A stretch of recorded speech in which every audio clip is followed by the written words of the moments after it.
Everyone, and good evening to those joining us from the US. Welcome to the QuickFee Q3 Business Update webinar. On our call today, we have Simon Yandel, CFO, and Jennifer Warrower, President North America, to run through the presentation. And my name is Katie McKenzie, Investor Relations for QuickFee. The presentation will run for about 20 minutes and then we'll open up for Q&A. We won't be using the hand raising function, so if you have any questions, please type them into the Q&A tab at the top of the screen. If we don't have time to get through all the questions today, then we'll reach out to you directly following the webinar. Now I'd like to hand over to Simon Yandel. Thank you, Casey. Good morning, everyone, and good evening for those of you in the US. If we can move to the next slide. We're very pleased to announce another very strong quarter of revenue growth, up 36% on PCP to 4.9 million Australian dollars. This continues the trend of the 35% revenue growth we saw for H1 FY24 over H1 FY23. Our finance product growth is again the standout. In the US, total transaction volume, or TTV, is up 36% and revenue up 54%. Revenue yield on the finance product in the US was up 120 basis points. In Australia, finance TTV was up 20% and finance revenue was up 50%. Revenue yield was up 310 basis points. Finance revenue is now 63% of group revenue for the quarter. The improvements we made to our firm onboarding process in the US last year are now starting to show in our lending volumes from new firms. We have 3 times as many new firms in Q3 FY24 using the finance product in the US as in Q3 last year. Additionally, over the last 9 months, the development and operations teams have been working on transitioning our ACH processing to a direct-to-bank model versus transacting through a third party. This project is now complete, and as of 31st of March, all ACH Pay Now transactions in the US are processed through the new model using 2 separate banks for processing. That delivers much more internal control over the core processes, reduced ACH processing costs, so not paying a third party, and provides full ACH processing redundancy if one of those banks fails. So we're fully set up there. And finally, we're pretty much at operating profitability. March EBITDA after interest was break even, and we expect Q4 FY24 to be stronger than Q3. On the next slide, we've just set out the Q3 metrics as we've mentioned, and you can see the growth across all products in both markets. So continuing the trend we saw for H1. So pleasing, we're still on track. You might be familiar with these charts. This is the finance product, and it shows the breakdown between price and volume growth in our finance product. The chart on the top right of this slide shows Australia lending volume for Q3 FY23 and Q3 FY24, and revenue yield, the percent we make from that volume, revenue divided by volume. And on the far right, the current quarter revenue growth over PCP, split between growth from volume and growth from yield. In the last column, you can see that $0.3 million of revenue growth is from the higher volume of lending, and another $0.4 million is from the increase in the rates we've charged over and above the PCP revenue of $1.3 million. Similarly, bottom right, $0.1 million has come from volume growth, and $0.1 million has come from yield growth over prior year $0.5 million revenue. As you may be familiar with, the interest revenue from our lending naturally increases with volume as we write more loans. And importantly to note, we have seen minimal bad debts again this quarter, as we did in the first half. And that's really driven by the agreements we have with firms whereby they guarantee the payment plans taken out by their clients. And as a reminder, the finance product has a revenue yield about 25 times that of the Pay Now product. So the next slide, we just look at some revenue growth. The chart top right shows annualized rolling 12-month revenue by quarter. We are now in Q4, which is the strongest quarter of the financial year. The revenue growth we've seen over those past quarters is expected to continue in this Q4 quarter. And as a reminder, The reason Q4 is the strongest is that the US tax season finishes middle of April, which is last week, and a backlog of billing is done, and that drives certainly volumes in April and May. And in Australia, it's the lead up to the end of financial year, and our firms want to collect as much cash as possible before 30 June. A lot of firms still have profit shares based on cash collections rather than fees billed. And additionally, our teams in both markets working furiously up to at the 30th of June, the very last day of the financial year, to maximise our full year results. So it is a very busy period, both internally and for our customers. I'll pass over to Jennifer to take you through the results in more detail. Great, thank you, Simon. So I'm going to start by just walking you through an overview of our product lines in the US market. So founded in Australia, QuickFee's been in business since 2009, and we actually entered the US market in 2016. Since our inception, we've really had one mission, and that's to help professional service firms get paid faster. So QuickFee's payment platform allows a firm's clients to pay their invoice by ACH or card, which we refer to as Pay Now. And you'll see that on the left-hand side of the screen. Think of this as traditional digital payments.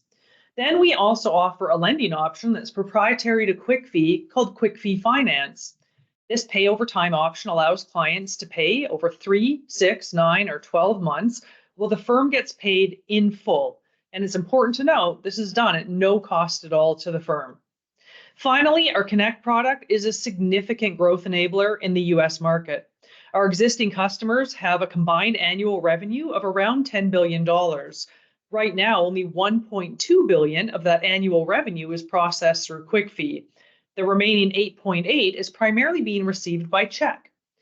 As digital payment adoption in the US accelerates, our total transaction volume organically increases. In other words, as the US market continues to mature in its digital transformation journey, there is over $8 billion in annual revenue that we could capture from our existing customers alone. Now, this is where Connect comes in. Connect provides integration into leading practice management solutions, helping turn a manual, often paper-based process into an automated digital process by sending out the invoices generated within the practice management solution via email. Those invoices have a payment link on them, which sends the customers directly to the QuickFee payment page. We currently have 3 integrations: CCH Pro System Effects, CCH Access, and Iris Practice Engine, with Thomson Reuters integration coming out early this summer. Now, like any product in any industry, we naturally have competitors in our market, but we're also very well positioned to win against those competitors. In the Pay Now area of our business, the majority of traditional ACH and card processors do not have integration with practice management solutions. This means the processes remain manual, cumbersome, time-consuming, and expensive for firms. Additionally, many other processors don't have the option for credit card surcharges to be passed on to their clients. When you think about the fact that QuickFee has shifted over 11 million in credit card surcharges from the firm to their client, this is critical. There are 3 main attributes that differentiate our pay over time offering from other financing providers in the market. Our other competitive products are consumer focused. They typically aren't designed for firms that are serving business clients. They have a very low invoice maximum, typically $17,500, and they require a credit check for every single customer. And most customers don't want to have a hit on their credit score simply because they paid an invoice. Our third type of competitor is in the AR automation space. And when you look at other AR automation platforms in the market, we find that our key competitors are designed to serve top-tier, very large firms and are often outpriced for mid-size or smaller firms. QuickFee is designed for professional service firms. Our finance solution has no invoice maximum. The clients of firms don't need to get a credit check done. We integrate with leading practice management solutions, and we have pricing that works for small, mid-size, and very large firms. We are the best fit for the largest portion of the market. Now, if you envision a flywheel that when turning at full force compounds the efforts of every single component, that's what I'm trying to represent on this slide here today. This flywheel showcases the 5 areas that we believe will unlock transformational growth in the US market. Our number one lever on our flywheel is QuickFee Finance. QuickFee Finance has revenue yields that are approximately 25 times that of our PayNow offerings, all while delivering a solution to the market that's unmatched by any other company in the US. It's the reason we came to the US market, and it's absolutely instrumental in delivering transformational growth. Think of QuickFee Finance as our crown jewel of sorts. Second, QuickFee Connect is a key part of our growth strategy. Early results have shown that firms that adopt Connect have seen their transaction volume grow by over 40% in the same period over last year. In addition to that, by integrating QuickFee Connect with the most widely used practice management solutions in the US, firms are able to unlock automation capabilities that simply don't exist in their practice management solution itself. To unlock that $8 billion plus in firm revenue that's not being captured by QuickFee today, Connect is the key. Third, we need to deliver differentiated technology. While the benefits we bring to firms are incredibly compelling, those alone won't drive transformational growth. Our ability to shift our product and development teams from being a cost center to a difference maker that delivers world-class solutions is critical in this flywheel. Fourth, strategic alliances and partnerships are incredibly important. If we want to grow this business at a faster rate than ever before, acquiring firms one by one simply won't be fast enough. By building strong partnerships with other leaders in the industry, we can rapidly grow our reach, drive increased awareness, and acquire new customers at scale on a one-to-many basis. Finally, we're looking to leverage automation across all areas of our business. Given our goal is to drive cost-effective growth, every single functional area needs to automate as much as possible, including sales, customer success, finance, operations, as well as product and development. I'm here because I believe in our ability to deliver transformational growth. I believe our value proposition supports that growth, and I believe that we have the team to make that a reality. Now, a great strategy is only as good as the results that we deliver, and I'm really proud of our Q3 results. On the right-hand side of the slide, you'll see strong and steady growth in our finance transaction volume and our finance revenue over the last few years.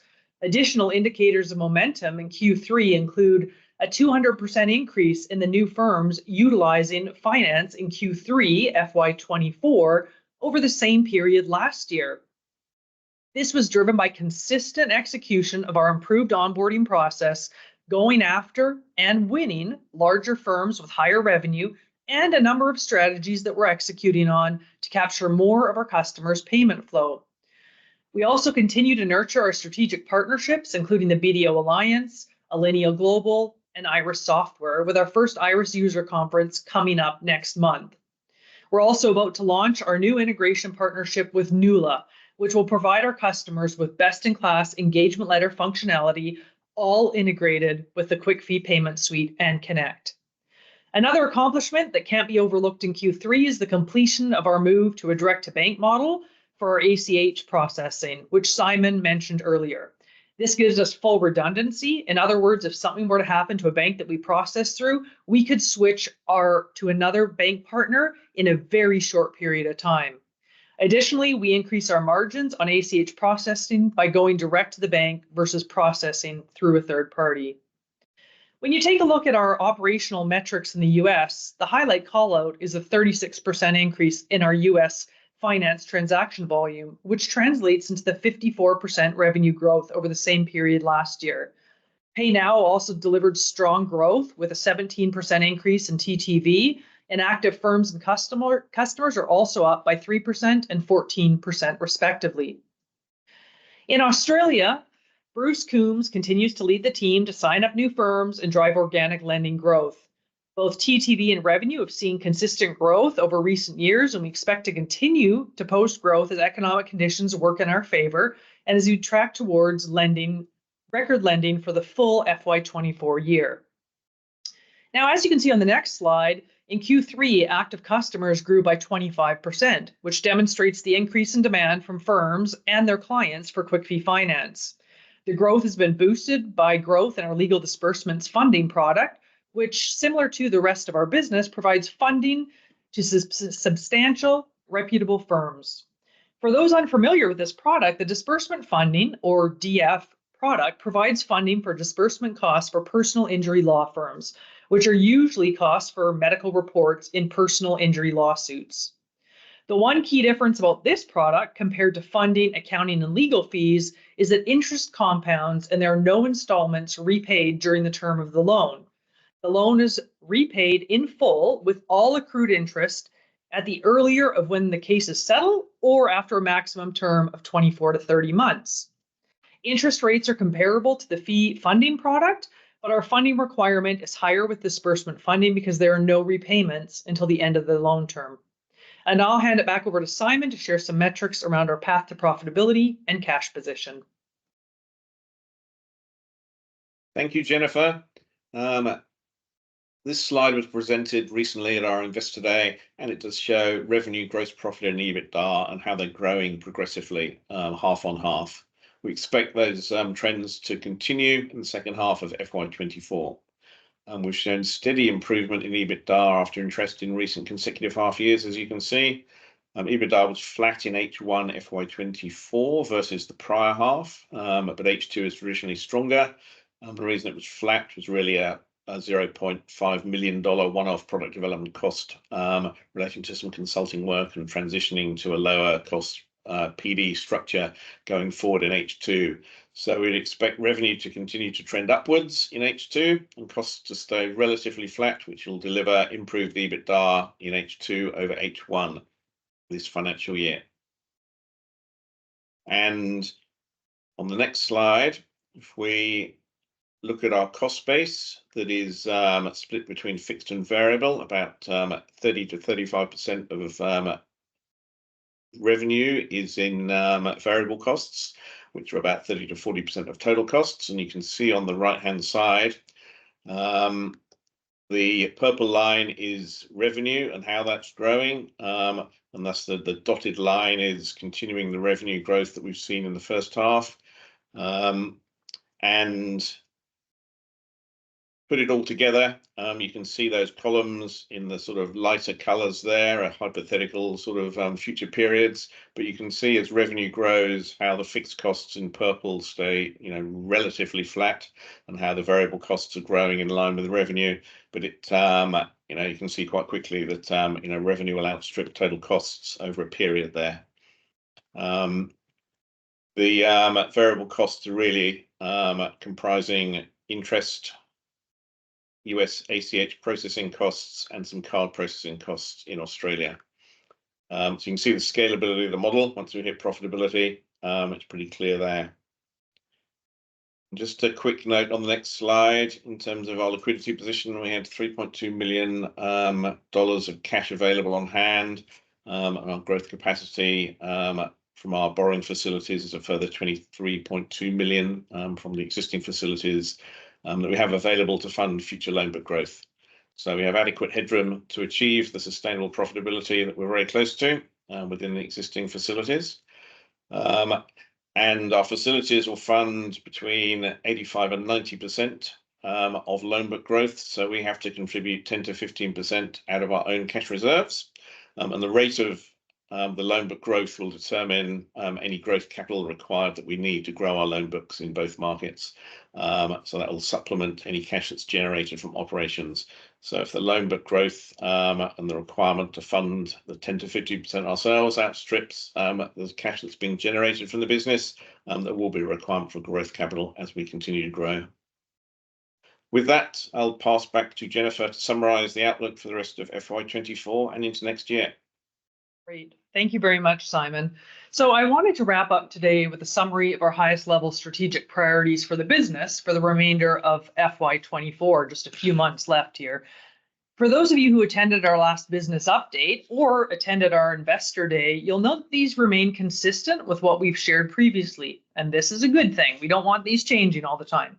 Our number one responsibility and assurance to our shareholders is reaching profitability, which is mission critical and very close on the horizon. We'll continue to be exceptionally diligent in managing our expenses. As I shared earlier, the opportunity in front of us is tremendous, and we're focused on unlocking transformational growth in the US.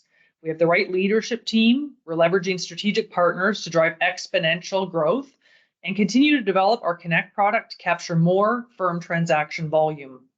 I'm now going to hand it back over to Katie to facilitate any Q&A that came in during the presentation. Thanks so much, Jennifer and Simon, for the presentation. Just a reminder to everybody on the call, if you've got any Q&A, just to type those into the tab at the top. Just in the meantime, Jennifer, in the Investor Day webinar, you talked a lot about the Connect product, and you said you had 74 customers signed up for Connect. Are you able to sort of give a little bit more detail on the increases in volumes there and how the Connect product is tracking? Absolutely. So Connect is, obviously we've been in tax season. So as far as firms bringing on Connect and getting up and running, they aren't likely to make a significant technology adoption decision during tax season. So we're certainly well queued up on that.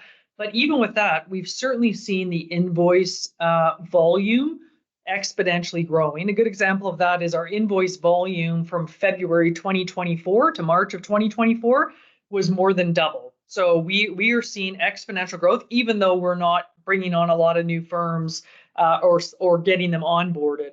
We have a very healthy backlog of firms to onboard now that we're coming out of tax season, and our implementation team is all over that, and we are moving ahead quickly.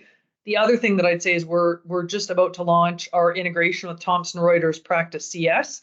Practice CS is our #1 practice management solution for our customer base, and we have a lot of pent-up interest in that solution. So we're really excited about that launch coming early this summer, and we know that will also help, drive that Connect transaction volume. Thank you. Just another question as well on the strategic partnerships. So you've talked a lot about that in previous presentations, and in the investor webinar there was a lot of talk about the one-to-many approach. In this presentation you've talked about NULA, and it would be good to just get a bit of an update on the different strategic partnerships and the key activities there for Q4. Yeah, we have a very healthy pursuit list as we came into Q4, and we have weekly meetings that are very full on progress. So there's a lot of progress on a week-to-week basis. NULA is a partnership that I'm incredibly excited about. We have had a lot of feedback from the firms that we work with that they want an improved engagement letter solution. They're not happy with what they're using today, which ranges from a number of different solutions. And NULA designed their engagement letters based on all of that market feedback. So they've kind of got this best-in-class solution, and now we've got this best-in-class integration. So we've had a couple customer meetings where we've walked them through NULA functionality as well as the integration with Connect and QuickFee, and the response has been incredibly positive. So there's a really nice market synergy. We're going to be demonstrating that at the upcoming AICPA Engage conference that's coming up in June. So we're really excited about that.